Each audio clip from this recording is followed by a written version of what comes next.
శ్రీ మహాగణాధిపతి నమ. శ్రీ గురుభ్యో నమ.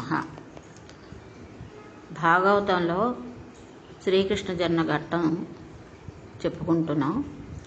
స్వయంభూ మన్వంతరంలో దేవకీ వసుదేవులు ఒక ప్రజాపతి భార్య. ప్రజాపతి పేరు సుతపుడు, ఆమె భార్య పేరు పృశ్ని, అంటే దేవకీ వసుదేవుల పేర్లు. మీరిద్దరూ ఆకులు అలములు తింటూ 12,000 దివ్య సంవత్సరాలు నా గురించి తపస్సు చేశారు. నేను ప్రత్యక్షమై ఏమి కావాలి అని అడిగాను. మీకు పుత్రుని మీద వ్యామోహం ఉండిపోయి నీలాంటి కొడుకే కావాలి అని అన్నారు. నాలాంటి కొడుకు నేను తప్ప ఇంకోళ్ళు లేడు. మీరు అంత కష్టపడి తపస్సు చేసినందుకు మీరు ఒక మారు అడిగితే నేను 3 సార్లు పుట్టాను. ఒక మారు నేను పృశ్ని గర్భుడిగా, రెండవ మారు అదితికి కశ్యపులుగా ఉన్నప్పుడు వామనమూర్తిగా, ఇప్పుడు కృష్ణ భగవానుగా పుట్టాను. ఈ అవతారంలో ఒక గొప్పతనం ఉంది. అంతరార్థం తెలిసినా తెలియకపోయినా నా కథ విని నన్ను స్మరిస్తూ నన్ను గురించి చెప్పుకుంటూ మోక్షం పొందండి అన్నాడు. ఆ మాటలు విన్న తర్వాత ఒక రహస్యం చెప్పాడు. ఈ విషయాలు వసుదేవునికి అంతరం నందు ద్యోతకం అయ్యాయి. పరమాత్మ ఈ విషయాన్ని బాహ్యం నందు చెప్పలేదు. ఇదే సమయమునందు యమునా నదికి అవతల ఒడ్డు ఉన్న నందవ్రజంలో నా శక్తి స్వరూపమైనటువంటి యోగమాయాదేవి యశోదాదేవి గర్భమునందు ఆడపిల్లగా జన్మించింది. నీవు నన్ను తీసుకెళ్ళి ఆ యశోదాదేవి పక్కన పడుకోబెట్టి మరలా అక్కడి నుంచి ఆడపిల్లని తెచ్చి దేవకి పక్కన పడుకోబెట్టు అన్నాడు. వెంటనే వసుదేవులు కాళ్ళు చేతులకి ఉన్నటువంటి సంకెళ్ళన్నీ విడిపోయాయి.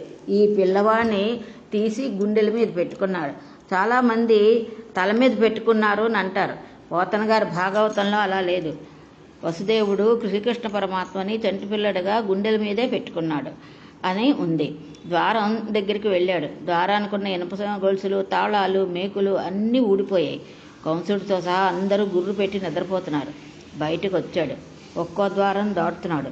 వెనక పడగలు పెట్టి ఆయన నీడబట్టి శేషుడు వస్తున్నాడు. బయటికి వచ్చాడు. ఆకాశం అంతా నల్లటి మబ్బులు పట్టుంది. గాఢాంధకారం, శ్రావణ మాసం, వర్షం పడుతోంది. శేషులు పడగలు పట్టి ఆచ్ఛాదించాడు. యమునా నది దగ్గరికి వెళ్ళాడు. యమునా నది విపరీతమైన వేగంతో ప్రవహిస్తోంది. వసుదేవుడు పరమాత్మను గుండెల మీద పెట్టుకుని యమున వంక చూశాడు.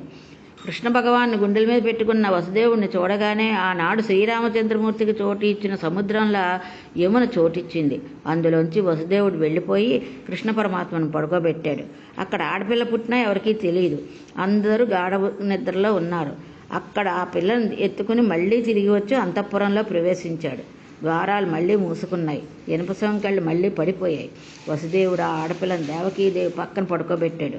వసుదేవుడు కృష్ణ పరమాత్మ గుండెల మీద ధరించాడు. అనగా ఇప్పుడు వసుదేవుడు లోపల ఉన్న ఆత్మస్వరూపాన్ని తెలుసుకున్నాడు. ఆయన హృదయగంధి విడిపోయింది. అందుకే ఆడపిల్లను వదలమని వసుదేవుడు ఏడవడు. దేవకే ఏడుస్తుంది. ఇంకా విష్ణుమాయ దేవకి యందు ఉంది. తల్లి కాబట్టి ఉండాలి, లేకపోతే కంసునికి అనుమానం వస్తుంది. ఈ ఆడపిల్ల ఏడ్చింది. అక్కడ ఉన్న వాళ్ళందరూ లేచారు. పిల్ల పుట్టిందని అనుకున్నారు.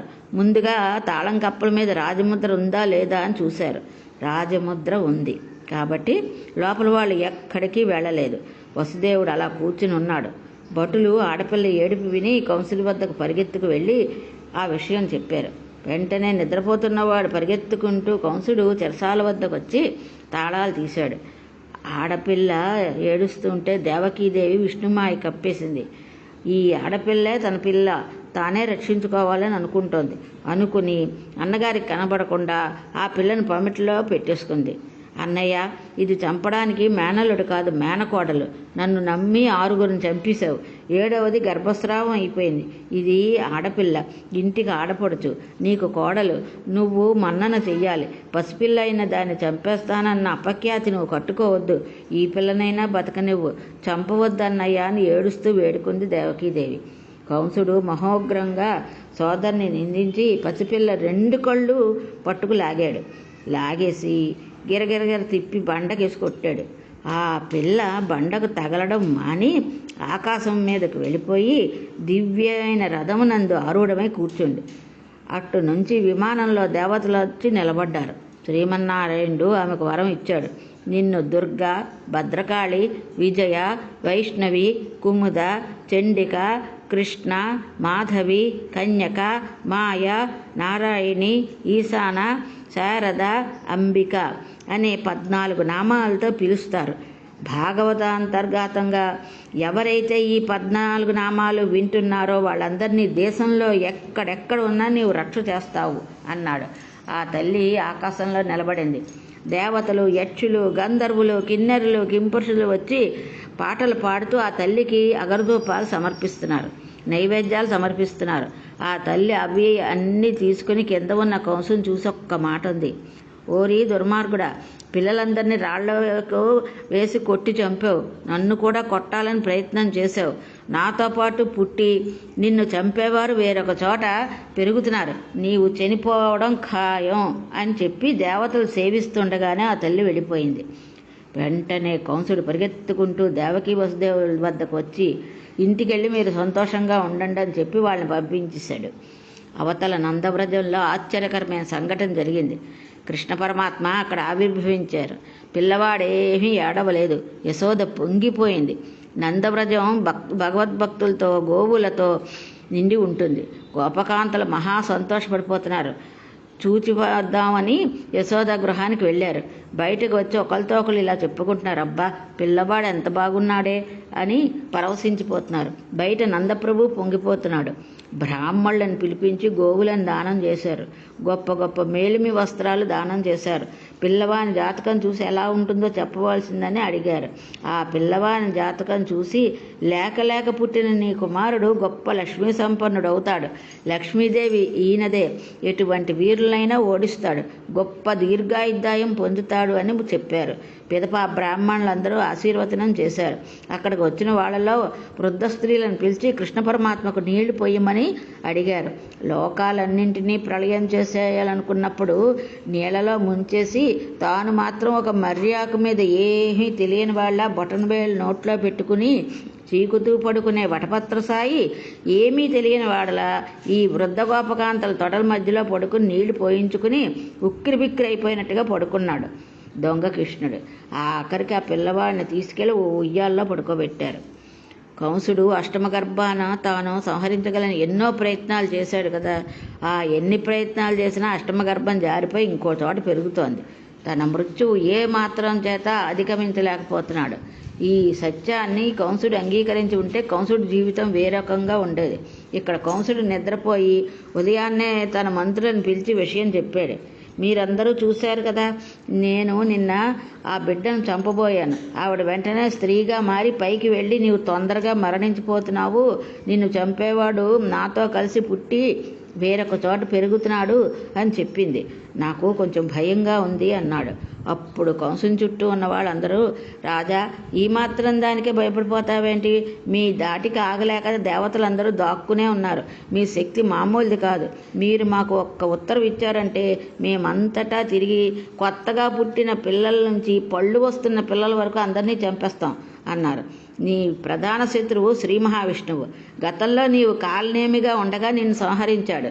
నీకు ఒక రహస్యం చెప్తాను విను. ఇప్పటికీ కూడా పిల్లవాని రూపంలో వచ్చి నిన్ను ఎవరు చంపుతారో తెలుసా? విష్ణువే. ఆ విష్ణువును మూలాన్ని తీసియాలి. ప్రబలంగా విష్ణువు ఎక్కడెక్కడ ఉంటారో దాన్ని తీసియాలి.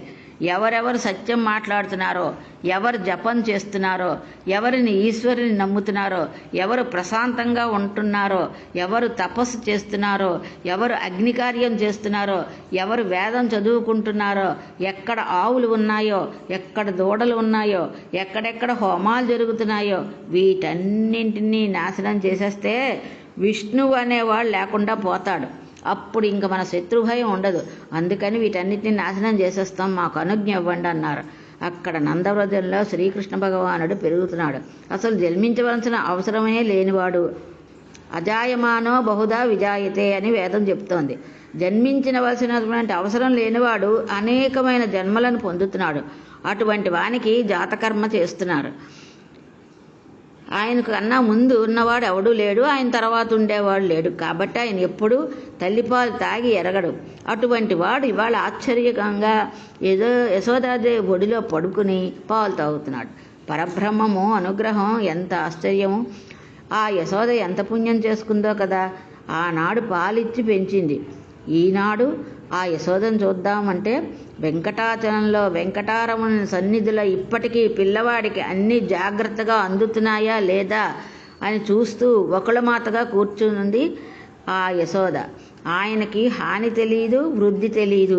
ఒకనాడు ఉండడం, ఒకనాడు లేకపోవడం, పెరగడం తరగడం లాంటివి ఉండవు. అలాంటి వాడు ఆశ్చర్యంగా రోజు రోజుకి అమ్మ ఒడిలో పెరుగుతున్నాడు. ఎంత తపస్సు చేసినా చూడడానికి వీలు కాని మూర్తి ఇవాళ ఏమీ చేత కాని గోపకాంతల ఇళ్లలో పెరిగి పెద్దవాడే ఆడుకుంటున్నాడు. నందవ్రజంలో ప్రతి ఇంట్లోకి వెళ్ళిన వారు నైవేద్యం పెట్టని అవసరం లేకుండా తానే అడిగి తినేసేవాడు. ప్రత్యక్ష కైంకర్యం. ఎంత అదృష్టం! ఎంత చదువుకున్నా బ్రహ్మం ఎలా ఉంటుంది అంటూ చెప్పడం కుదరదు. యతో వాచో నివర్తంతే అప్రాప్య మనసా సహా.